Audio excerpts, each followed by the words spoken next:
Hey everyone, I'm Nick, and welcome to another episode of Parallel C++. So in this episode of the series, we're going to be talking about memory reordering in x86 processors. So our memory models dictate the order in which we will see our loads and stores become globally visible. Now, for an optimization, looser memory models will relax some of our constraints and allow loads and stores to become globally visible outside of program order. That is to say that loads and stores might occur globally or become visible globally in a different order than is laid out in, say, the executable. Now, this is an especially important detail to understand because this kind of reordering inside of our hardware can affect the functional correctness of our programs. Right? We don't want to be implementing an algorithm at a very high level in, say, C++ that ends up being broken because of details of our hardware. So these are things we have to keep in mind. So we're going to be looking at a simple example today of memory reordering in x86 processors, and then we're going to follow it up with how we can avoid these kinds of reordering with fences. So to start out, we're going to be learning a little bit more about this memory reordering. And one of the ways in which we can do that is by looking at the software developer manual for our Intel x86 processors. So I have the giant entire combined manual up on the screen here, and we're on page, almost 3,300 here. And specifically, we're in the section that covers memory reordering, or memory ordering, that is. So if we go ahead and read a bit in this section, we see that this term memory ordering, this means we're talking about the order in which our processor issues reads and writes, aka loads and stores, through the system bus to system memory, and that there are several memory ordering models for different implementations. So with our older models of processors, they enforce what's called program ordering or strong ordering, which means that our reads and writes are issued on the system bus in the order they occur inside of the instruction stream under all circumstances.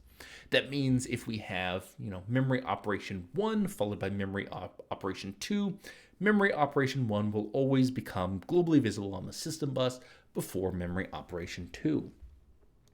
However, if we look a little bit further down here, we see that there are, in order to enable performance optimizations for instruction execution, there are departures from the strong ordering model called processor ordering in these Pentium 4, Xeon, and P6 family processors.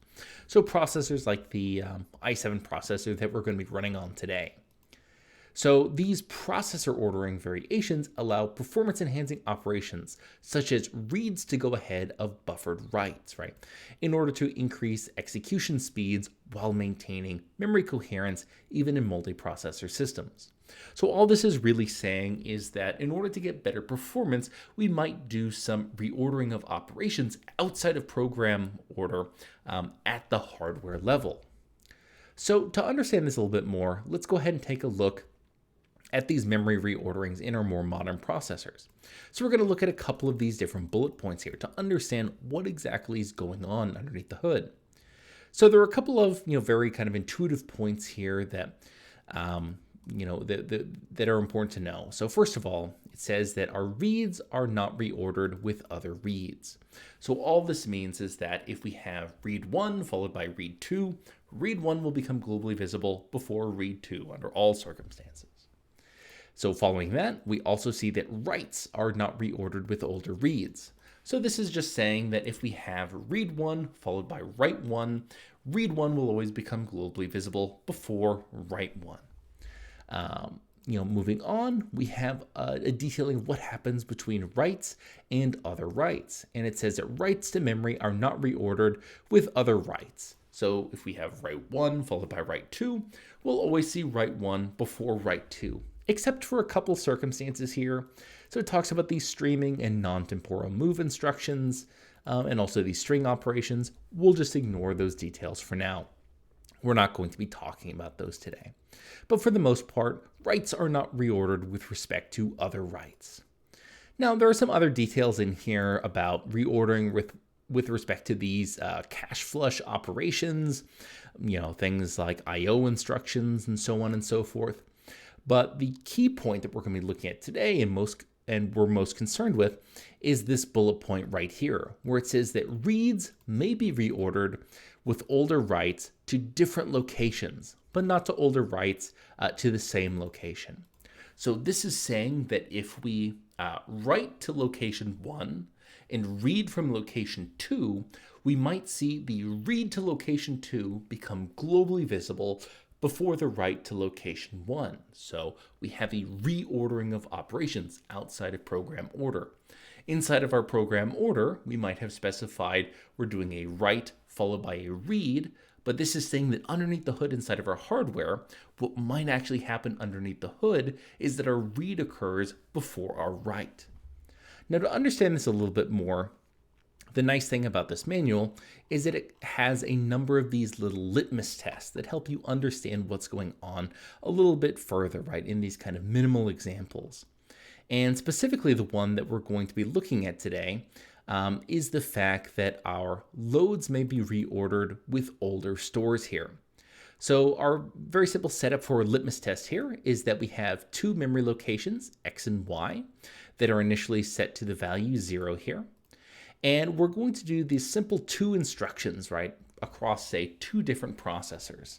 So processor 0 is going to write to X and then read Y into R1. And then processor 1 is going to write to Y, so 1 into Y, and then read X into R2 here. And this is saying, what types of values for R1 and R2 are valid after execution here. So let's kind of go through, which ones are intuitive and maybe a little less intuitive. So starting out, right, one of the interleavings that we can have is, of course, processor 0 executes its write of 1 to X, and then processor 1 executes its write to Y, and then both of our reads occur here. So we read Y and then read X. So it's possible to see the values of 1 and 1 here. Now, another ordering that's can happen between these two processors is that one processor races ahead of the other. So processor 0 can first do its write of 1 to X, and then it reads Y, which is still 0, and then our processor 1 writes 1 to Y and then reads X, which has already been written to. So in this case, right, we can see a value of R1 is equal to 0 and R2 is equal to 1. And also the reverse can happen, right? Processor 1 can go first, followed by processor 0. So we can see R1 and R2 is equal to 1, 0 or 0, 1 respectively. Now, what our little litmus test is also telling us here is that it is possible to see R1 is equal to 0 and R2 is equal to 0. So how exactly does that occur? So if we go ahead and look here, the first thing that happens, right, would be we do this write, right, for our processors. So we write a 1 to X and a 1 to Y. But this write doesn't become globally visible right away. So as we heard earlier, right, when we looked at these bullet points, it said that, as an optimization here that we have, right, reads may be reordered with older writes to different locations, but not to older writes in the same location. And, when we talked about this initially, when we, looked at our memory processor ordering for our modern processors, it says that, that these stores here might be buffered, right? So it says here, allowing reads to go ahead of buffered writes. So what can happen inside of, say, this very simple litmus test is that we do these writes, but they become buffered, so they don't become immediately globally visible. So then we do our reads, and these reads, say, aren't buffered, they just go ahead and complete. And then sometime afterwards, our writes complete and drain out of that buffer here. So we're able to see our reads occur before our writes, even though that's outside of our program order. Inside of our program, we specified write followed by read, but what we saw actually executed in our hardware was read followed by write. Okay, so that's exactly this reordering that we're talking about. Now, how exactly does this occur? So to understand this a little bit more, I've got the block diagram up here from WikiChip for, a KB Lake architecture for an Intel processor. And specifically, the part of the architecture that we're interested in is this memory subsystem, and more specifically, this store buffer. So the rationale behind the store buffer is that we want to prioritize our bus bandwidth to our loads, right? Because loads are on the critical path. If we're loading a piece of memory, we're waiting on that memory for other instructions, right? Other instructions want to use that piece of memory. They want to operate on that data. We're not waiting on things like stores. So to prioritize loads, what we're going to do is commit our stores to this store buffer before they become globally visible inside of our L1 data cache. That means that we can do a store first, it goes into the store buffer, and then a later instruction, right? A load can come in and become globally visible before this store drains out of the store buffer, provided, of course, they're to different locations, as was specified in that developer manual. Now, what this also means is that we can actually have reorderings on an in-order processor, right? In an in-order processor, we can do a store, the store goes into the store buffer, and then we can do a load, which goes immediately to our cache, say, right? So even in an in-order processor, we can see memory reorderings. Okay, so that's a little bit on how these reorderings occur. Let's look at that in practice here. So on the left-hand side of the screen, I have a couple examples here, one with memory reordering and one where we avoid the memory reordering. So here, let's go ahead and open reorder.cpp. And all we've really done is re-implemented that litmus test here.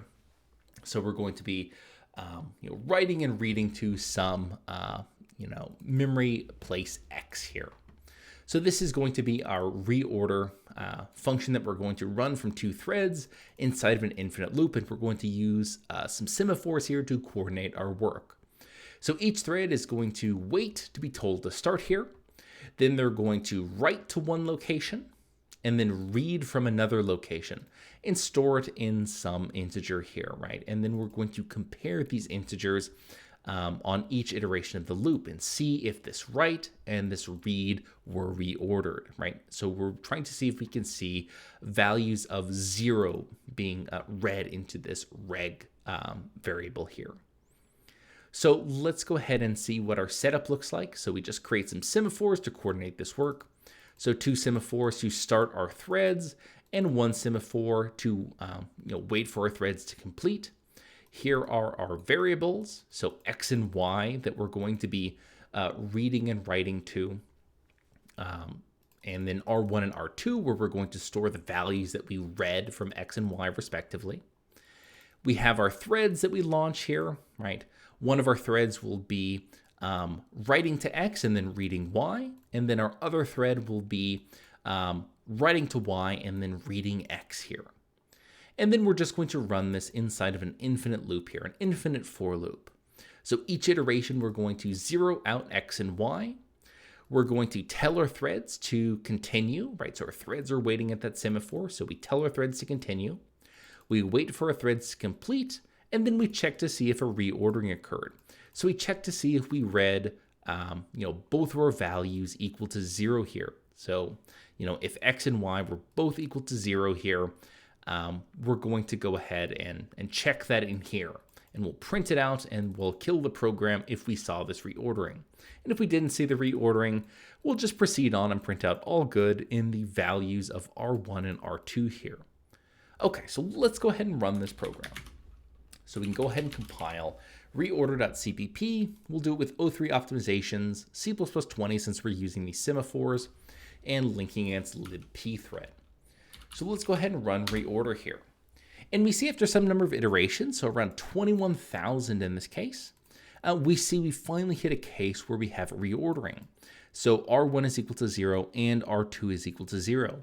Despite the fact that we had writes followed by reads, we saw a situation where both of our reads were reordered before both of our writes, right? So our reads got reordered before our writes.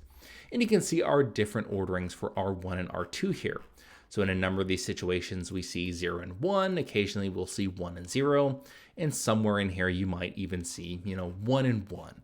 It really just depends on how these two things interleave in here. Now, we aren't guaranteed to always see this error at, iteration 21,000 here. If we run this program multiple times, right, we might hit the error at different points. So in this case, we saw it at iteration 38,000. In this case, 63 or 64,000, all the way at, early enough at 12,000 or so, right, and so on and so forth. This is a non-deterministic error. It depends on the interleavings, right, between these two different threads. Okay, so that's how this reordering can occur, and we've shown that it can occur on an actual processor here.